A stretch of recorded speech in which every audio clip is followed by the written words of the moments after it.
Jai, how you going, mate? Good, Cooper. How are you? Good, thanks, mate. Just a little bit of a backstory on yourself as we get into what we're calling today the Adelaide Pumas Soccer Club, an interview with Jai Totani. Um, we'll start with, for those that don't know, obviously there won't be many people in our community that don't know who you are, but just a little bit of a Pumas backstory for you and a bit of information on like your current positions at the club. All right. So, yeah, the backstory. All right. Well, started at the club before I knew that I was at the club, if that makes sense. So, my dad and my uncle, founding fathers of the club, back when it was called Adelaide Argentina Soccer Club.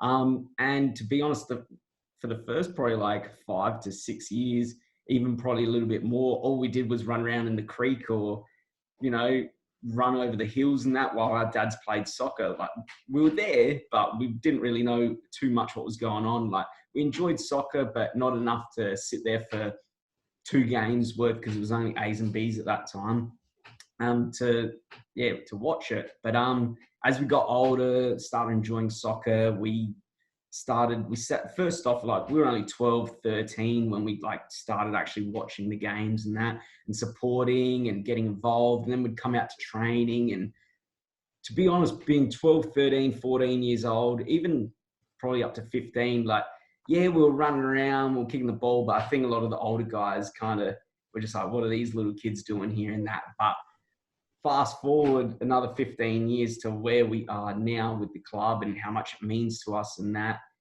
it has been a very long journey. I mean, I started playing at the Pumas, like properly, like playing in the B grade and that when I was 16. And then from there, just played through in the various grades with mates, with great players, good coaches, just a variety of different things. And unfortunately, 2015, that's when I got sick and I had to kind of not really call the time on it, but I had to take an extensive time off. And then 2016, luckily enough, I was in remission, so I could actually play. And I think I got like 9 months through that season. Like, it just lined up that I was in remission as preseason started. So I got a good preseason in, and we just all played and enjoyed it. And I played C grade with like Jules, and Lewis was playing, Pete McAllister. Like, we just all had fun and we just played for each other. It was a good season. And then unfortunately, towards the end of it, I got sick again and I couldn't play because I had to go back and have more treatment. But after that, that was like really my final time playing, because back when I got sick in 2016, had to have another surgery, had to have more treatment in that. And every surgery is like severely limited what I was able to do. So luckily the committee were just like, would you like to coach? We didn't have a C grade coach really. And I put my hand up, and Uncle Tones, president of the club as well, offered to help out. So that 2017 season, we did it together. And then after that, yeah, we did that season and then started the next season. And after that, it was just, I went in for another massive surgery after to be honest, in the C grade, we had an amazing team that year, like in 2018, but had to go in for surgery. I couldn't do anything about it. That was just how it was for, my survival and that. Things turned around a little bit on us, but what can you do? I believe everyone enjoyed the season. We got so much out of it. Everyone knew what they meant to the team at that point. Unfortunately, throughout that season, the club wasn't one cohesive unit. It was segregated and, it wasn't the best atmosphere, but unfortunately, there's not too much you can do about that. Like, looking back on it, yeah, you can change a few things, but in the present moment, when everything's going down, you really couldn't do much about it.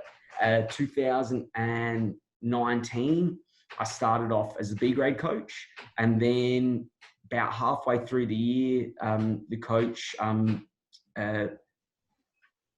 took his hand down, sort of thing. So I stepped up. Unfortunately, we were kind of in this rut. We'd been demoted from Div 1.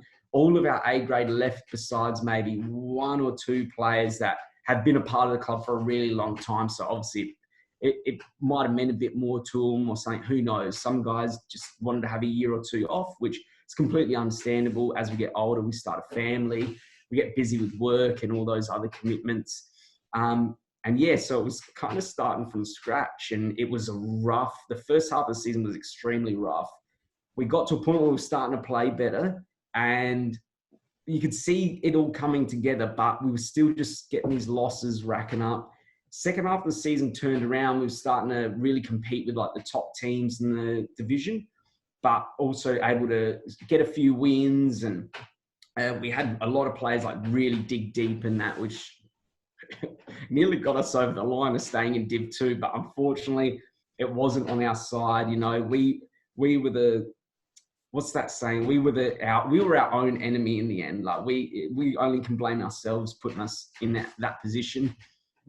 So yeah, look, got demoted again to Div 3, and not that we had start from scratch, because oddly enough, we had such, like at the start of the season, it was all looking like it was going, you know, really poorly, and it was like on the score sheet, the ladder wasn't looking good. But then I don't know, everyone just came together. The players, they were more determined than ever. They didn't want to see it like go to absolute nothing in a way. And yeah, by the end of the season, everyone was just motivated for the next year, which was 2020. Yeah. We had my testimonial match because unfortunately I was deemed terminally ill. I was only given between 2 and 12 months. And actually at the moment, I'm at 11 months of that 12 months. And yeah, we just had such a great turnout. Everyone was there for the right reasons. Everyone enjoyed themselves. And a lot of players, I guess, wanted to be a part of the Pumas again, like especially like some of the former players in that. So in retaining players over the off season, plus adding the quality players that we had in the past, we're able to, you know, build this team that's extremely strong through, I believe, all 3 grades. And it's just about everyone getting better and wanting to get better together and being the best they can be on the park, in their own personal lives. And yeah, like that's sort of the whole, that's going from when I was 8 to 10 years old. I think I was only 8 when the club started. Yeah. From 8 years old to now I'm 30 years old. So the club's been a part of me, but now I fully bleed blue. You cut me and it's blue, it's not red. So yeah. Actually, I have a note here touching on what you've just said about people coming together as a club. Like we might have been relegated again last season, but the difference between the relegation in 2018 to the relegation in 2019 was tenfold. Like, yeah. I have a note here talking about like perhaps as Pumas as a club, we've got players like Lawrence Chan, Kieran Evans, Adam Fedornak, those guys that you expect to stick around through these relegations just purely because they've been at the club for so long. But my note here is the players, perhaps like names I've got here: Finn Marshall, Corey Mantikos, Noel Armstrong, Darren Monsignor, and Josh McQueen, just off the top of my head in my notes from earlier. Perhaps players who were last year in their first or second year at the club, all first bar Corey in that, to have then, who were quality players playing in our A grade who you might have thought wouldn't have stuck around after a relegation. They might have looked for a higher division to play in or something like that, but we've managed to maintain all of those players. And I think last year, I don't think we would have done that from last year. I don't know what your thoughts are on keeping those players, and especially other players that we managed to bring back as well, or bring into the club, like Charles. And I don't know what your thoughts are there. Like you said, you're spot on. You know, if it was 2018's relegation and we had players like Finn and, you know, I'm not going to count Corey in it because Corey stayed through the whole time. But if we did have all those players barring Corey, they might have all left. I mean, 1 year at a club is, it's, especially if you don't gel or mix in with your teammates, it's quite easy to go, oh, I'll go somewhere else and do what I can. Like Finn is young, he's got he's such a good player, you know, like he can play at an extremely high level. He's extremely composed, you know, he just oozes talent and that. And for me to like have Finn playing this year, it means a lot. Same with guys like Josh and Darren and that, like Noel as well. Like they literally all came off their first year with us and they're all back for their second year and we got demoted. And that's a credit to not just us coaches, but, you know, the committee, the effort that they put in, you know, Tony as a sponsor, all those like Monday nights where enjoyed each other's company, had fun together. You know, it is all those things that you put into the equation, and the end result is that they're all still here, and they're even more determined now than what they were last year. As in, it's look, the league's all changed this year because it's unprecedented the time that we're in. But when January came around, Finn especially was there the first day. Josh was there maybe the second day. Noel and Darren, I know they've got commitments and that's fine. Like, we always work with our players. Like, any commitment, like family is always first. Your health is always first, and your study. Like, okay, I know I say that they're all first, but they're all more their top priority over soccer, because it's mainly a hobby that soccer is to us. It's to keep active. You see your mates, and that's you socialise, you get fit, you play soccer. But in the end of the day, we got bills to pay. We've got to keep ourselves alive as long as possible. And, you know, I'm not going to deny like a parent wanting to spend time with their kids as well. Like, that's a beauty in itself. Yeah, no, absolutely. And another thing that crossed my mind earlier when thinking about it was 2018 season, that first relegation from Div 1 to Div 2. At that point, we had what we're calling the Mantikai now, thanks to Tones. We had two of the three at that point. We had Brody and Corey. Corey perhaps wasn't first team back then. He had a few bench appearances in the first team. Brody, key in the first team. Unfortunately, didn't play many games as he got injured. And then season after, Brody left the club after going down. Looked to recover from his injury, but also didn't commit to us again because he was, looking for greener pastures, maybe a higher division to play in. Come the back end of 2019, we actually played against Brody, playing for Hawks, who at the time he obviously thought was a better opportunity for him. Chasing promotion back to Div 1 rather than us chasing relegation down to Div 3. Anyway, Hawks didn't go up to Div 1, but we've gone down to Div 3. And for Brody to come back to the club, coming down to Div 3 with yourself as a first team coach, his brother staying at the club as well, and also bringing Mitchell, who's now a core part of the club, as we all know, and into the first team, to have all three of those must mean a lot as well. To have all three of those guys, know, like, what it means. Yeah, what does it mean to you? Like, to have all three of them after we've come and lost, and to have all three of them come back to play for you. Having quality players, it always excites me. You know, the possibilities become infinite. The better players you have, the more willingness they are to learn, adapt, even like just their determination. But with them comes their knowledge of other places they've played, other training sessions, strategies, game plans. Like, wherever anyone plays and they hear something or they learn something, they adopt it. Like, I'm always open for that knowledge. Like, at the moment, I'm still a sponge. I'm just absorbing it all in, trying to give the players the best training session that they can, trying to describe drills and what they're meant to be learning in drills, like, to the max. Corey is always been with us. You know, he might talk during training and that, but he does what he's told. And he puts in a lot of effort, and being so young, his possibilities and potential is endless. Now, Brody coming back to the club and you know, he's extremely determined. I mean, the determination with Brody at the moment is through the roof, and that's a key to him knowing his body, knowing his limits, and just keeping in good communication with myself.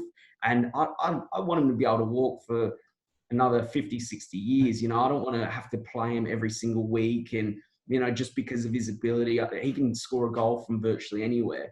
But when you look at the big picture is, can Brody play later on in his life?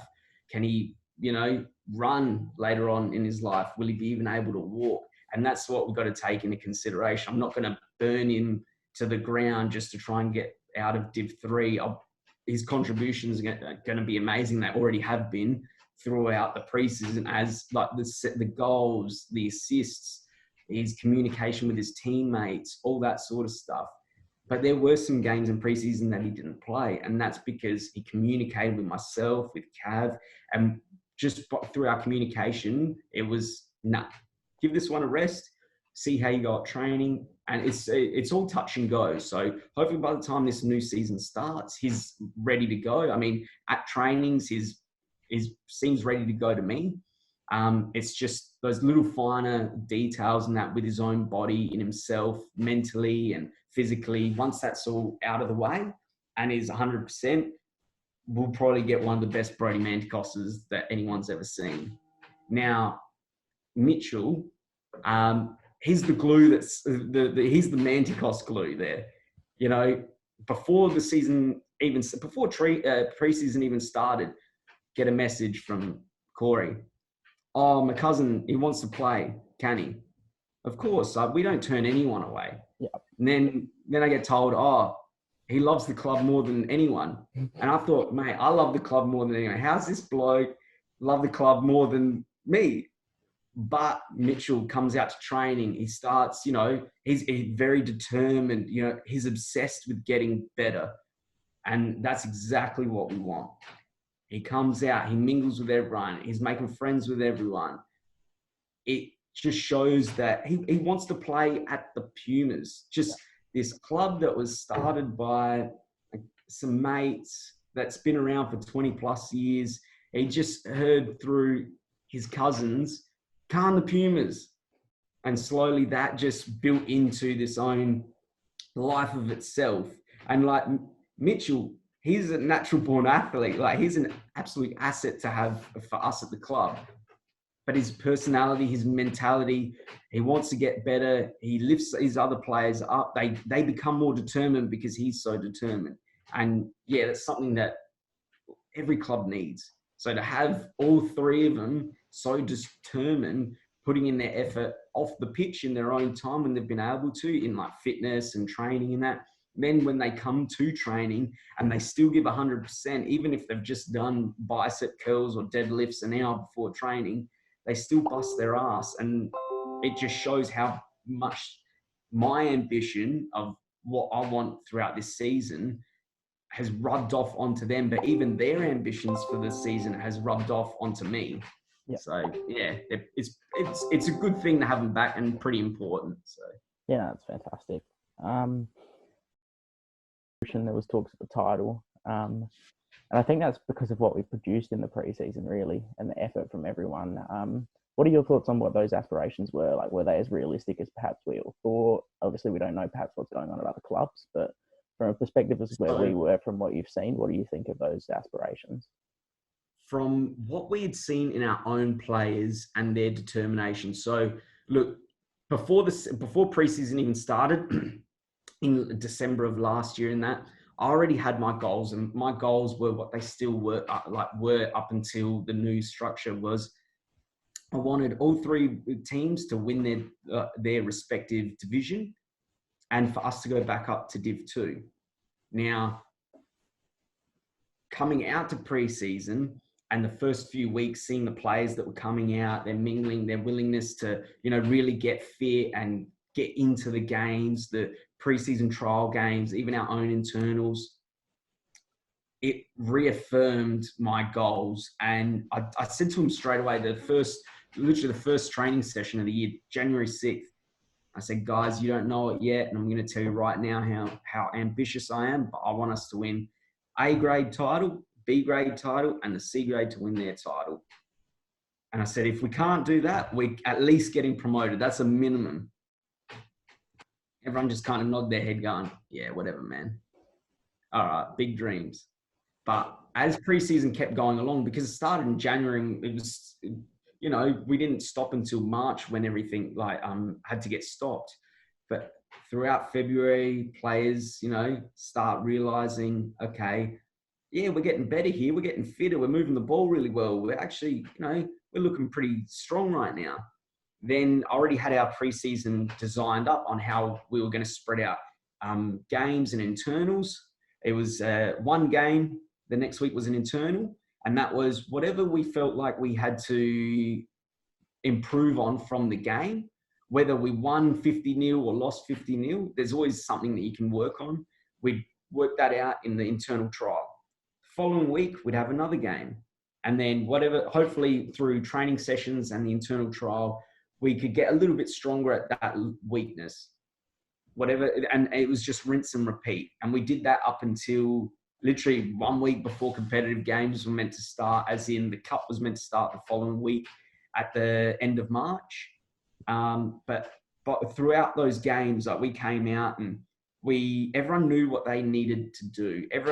It's a jigsaw, and everyone was a little piece in that puzzle. As long as we knew our structure, how our piece was formed, it all went perfectly. Every game we came out and, the boys in there, they're ferocious when they're out there. They want to press, they're hungry, they want to score goals, and they did. I mean, the first 2 games we scored 12 goals against good opponents. Say what you want, whether one team plays their B grade against us or another team has 6 to 10 injuries or whatever they want to say. Like, hey, I make excuses when I lose too, but yeah, when you watch the games and you saw the players, the way they moved the ball and that, it was definitely reaffirming the preseason ambition of winning the title. The way the players moved the ball, especially deep in the games. I mean, last season, we were playing to not get relegated and only lasting 45 minutes to 60 minutes.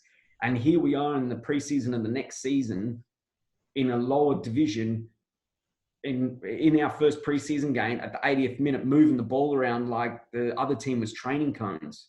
Yeah. And that's when I knew, like, okay, these guys, they know what I want to do and they want to do it too. And yeah, so leading up into that time when we had off in preseason volume 1, everyone was as determined as I was to get promoted, win a title. It's not every day that or every year that you can win a title. Like, a lot of players might play their whole careers, even in amateur soccer, and not win a title. Like, it's the reward for putting in so much effort at the end of the year. And, I want to get a title. Why can't we? Who's stopping us, really? So, yeah. Right, yeah. No, agree completely. So keeping all of that in mind, how unfortunate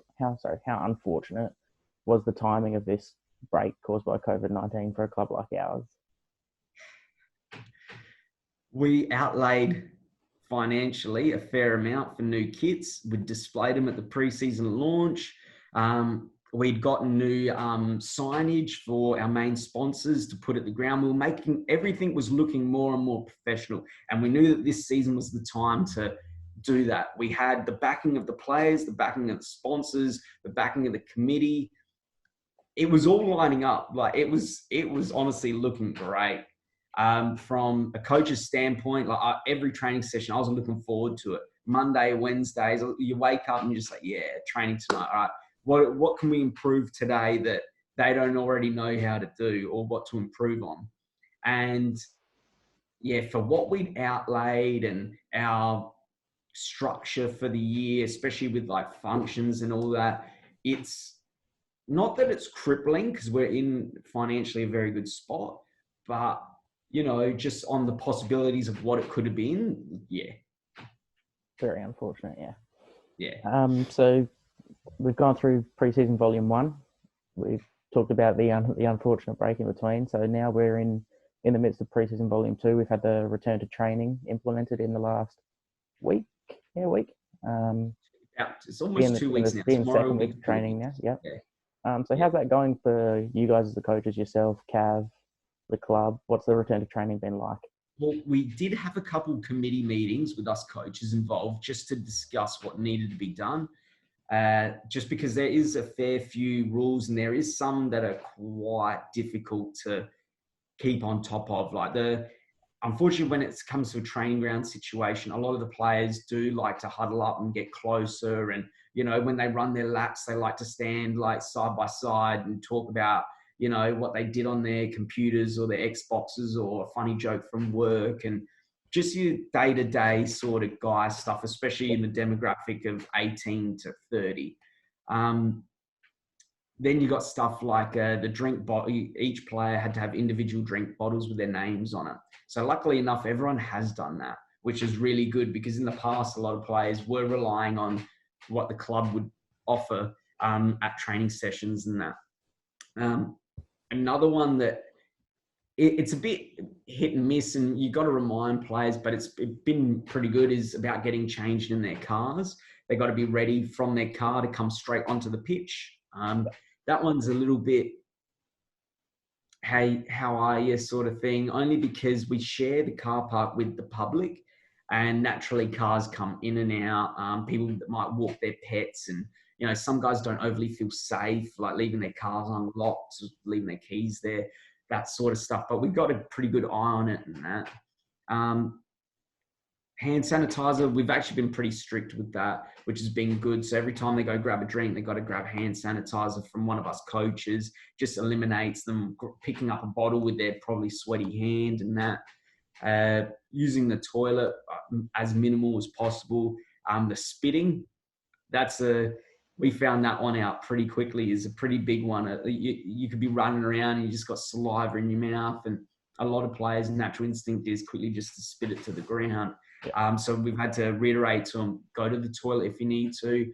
If you've got too much saliva in your mouth, get rid of it in the toilet. Don't do it on the pitch.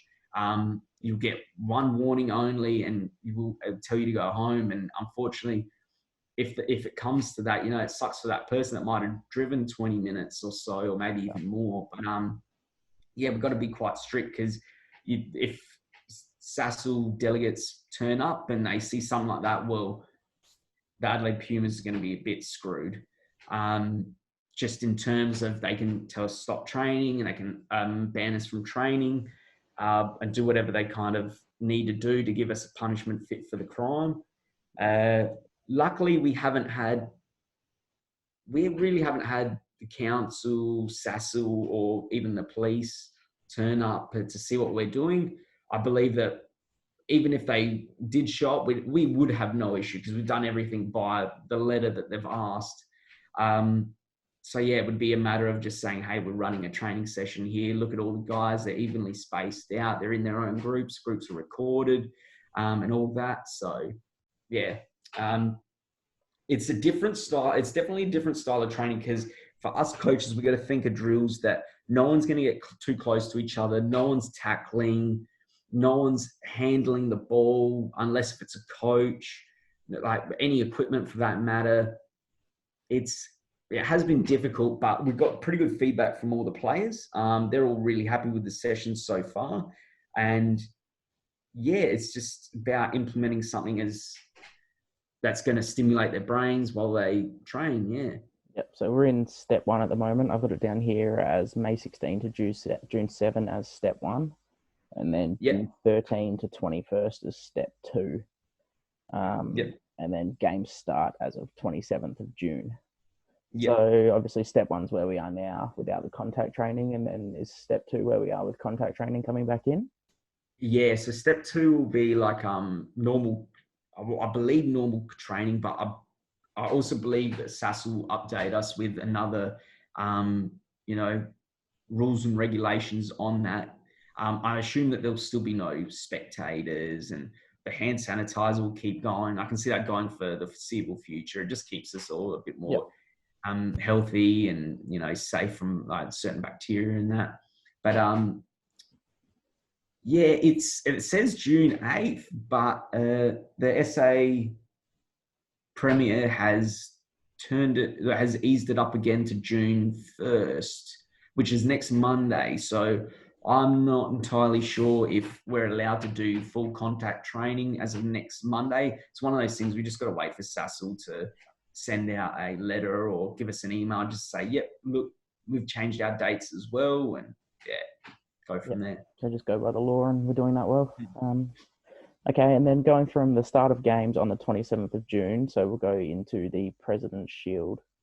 For those that don't know, the President's Shield situation, I believe it's done geographically, and there's 6 teams in each group, and it's A to F, and each team will play every team twice, assuming one's home and away in the group. The top team of the group will win the Shield. I believe our Shield's the Ian Gosling Shield. Gosling, sorry. The Ian Gosling Shield. The Ryan Gosling Shield. It's been called the Ryan Gosling Shield. So obviously that's up there with the aspirations, and then I believe it's the top 2 teams from each group, A to F, and then the 4 best third place teams will go through to the round of 16, continuing to quarters, semis, and the President's Cup final for the Saturday conference. And then the winner of the Saturday and Sunday conference President's Cup finals will play in a Champion of Champions Cup finals. So Yeah. obviously it's a little bit different to usual, but there's got to be aspirations there. There's a few one-off trophies we can win. Obviously, this President's Shield for our group, the President's Cup. Only one team will get that shield ever, most likely. Only Yeah. one team will win the President's Cup, most likely, and the Champion of Champions Cups as well, most likely. And it's got to be an aspiration to win those trophies, but also it's got to be, take it as an opportunity for us, perhaps a Div 3 club where we're at the moment, we're probably much stronger than a Div 3 club.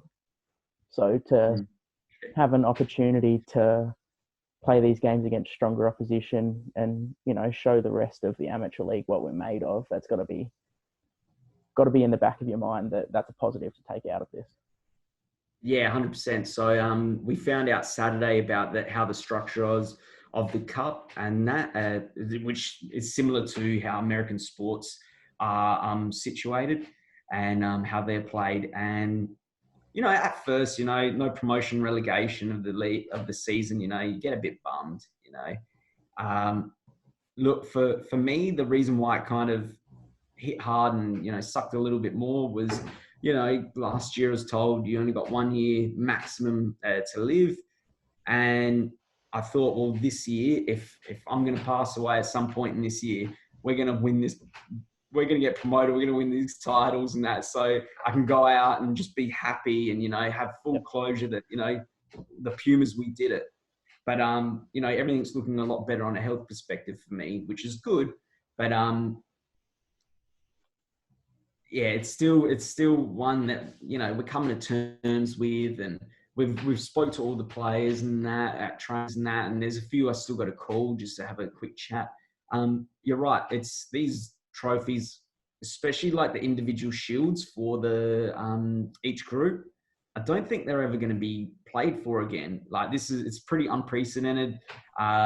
Once we go back to normal, I don't think that we're going to have another COVID-19 sweep the world again for hopefully our lifetimes, or even at least the next 20, 30 years.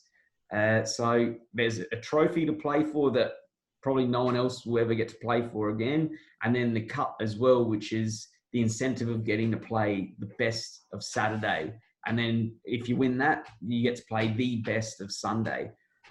There's a lot of, to the players, there's a lot of matchups past the first group that like teams that we're obviously interested in seeing how we match up, but we still have to look first and foremost those first 10 games, doing our absolute best to secure ourselves in the President's Cup, whether we come top or come second, and being able to really, showcase our quality.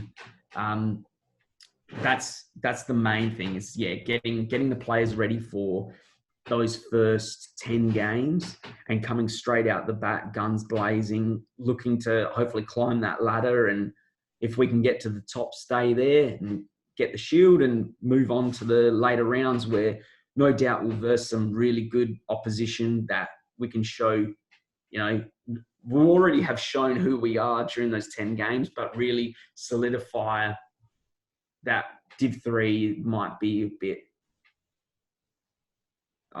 easy is not the right word because that's not fair on all the other players and clubs in the division. But with the players that we have this year, it's an extremely strong team that with very experienced players that have played, Federation plus Div 1 in amateurs. It's a mix of guys that want to win and are very good at what they do in Div 3, unfortunately. So, yeah. And I've got it here. Our draw, we're in Group E, playing for the Ian Gosling Shield, as we spoke about.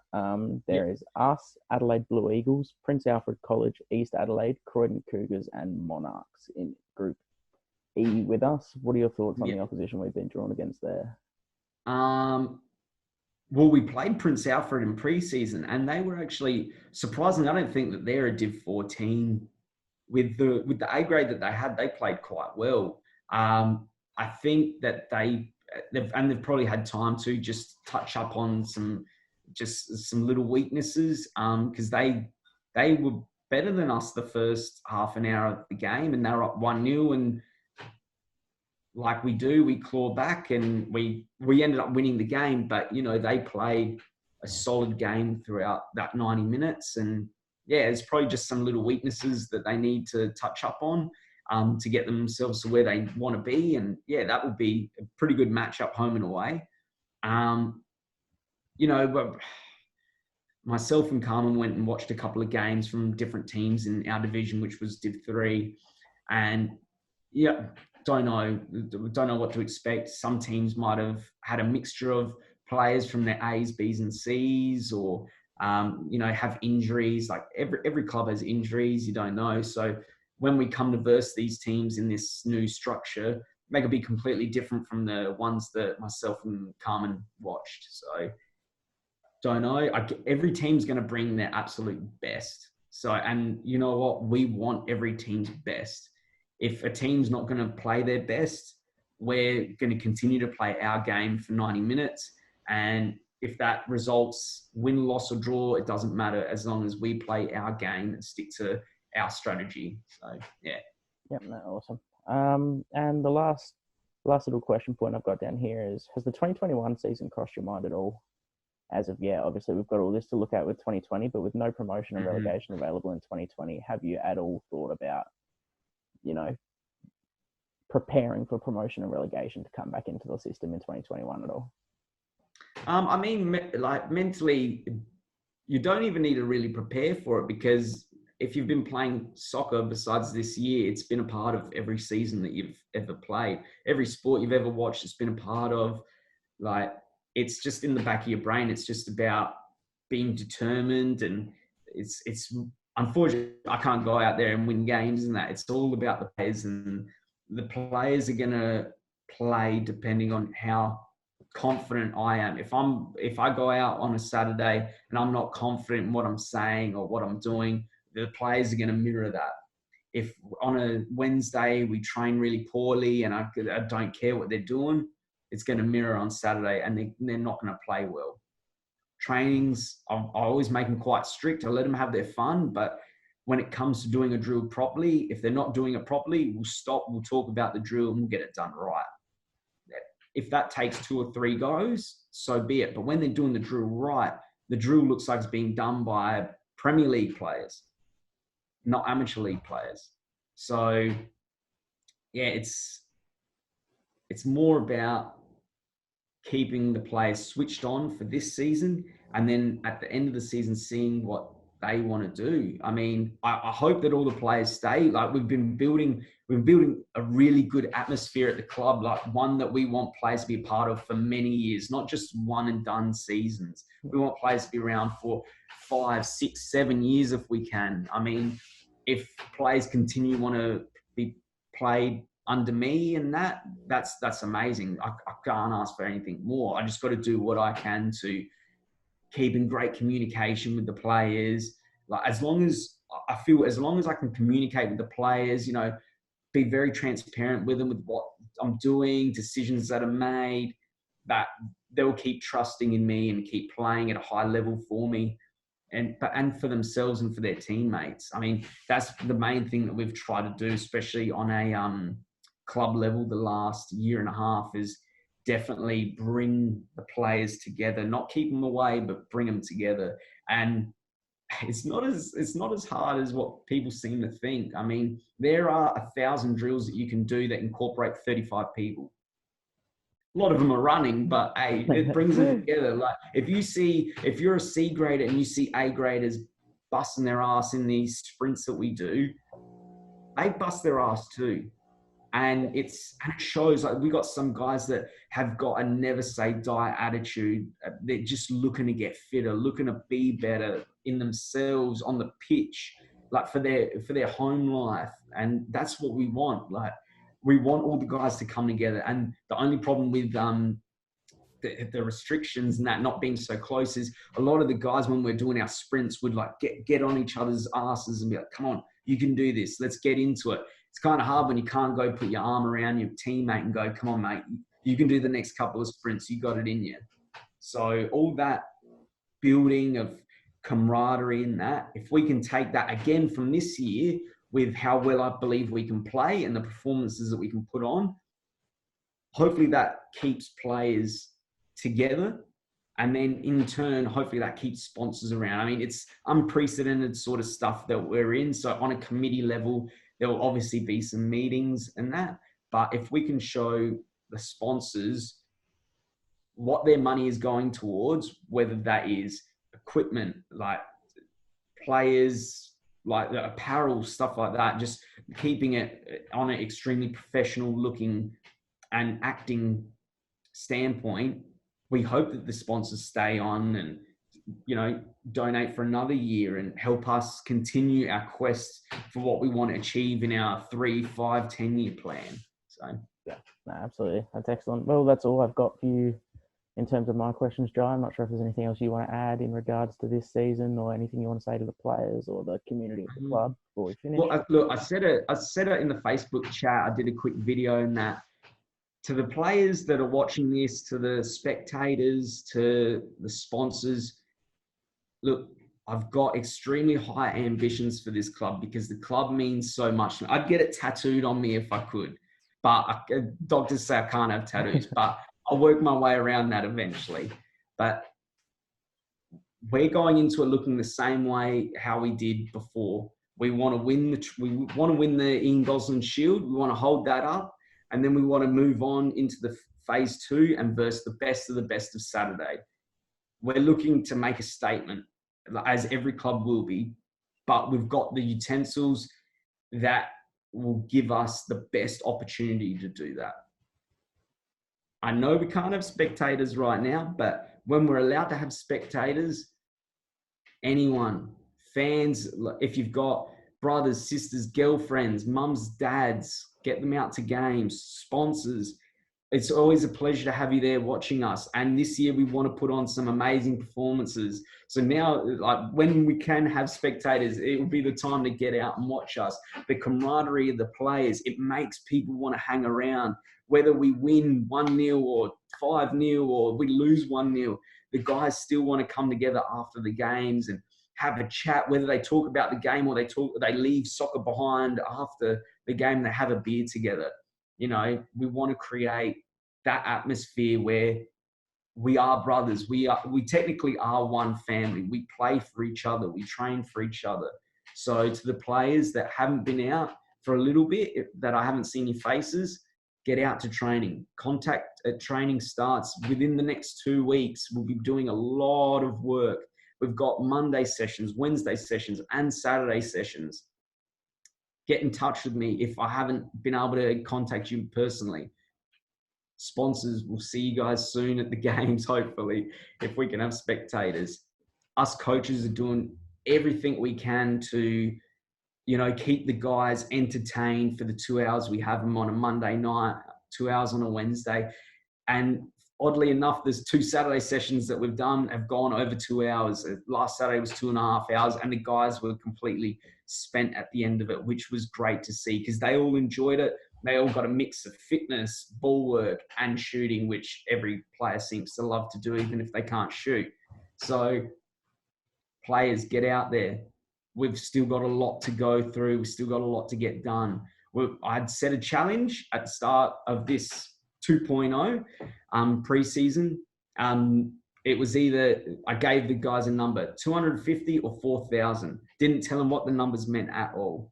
Now, once they had voted, they picked 4,000, which to me was the smart idea.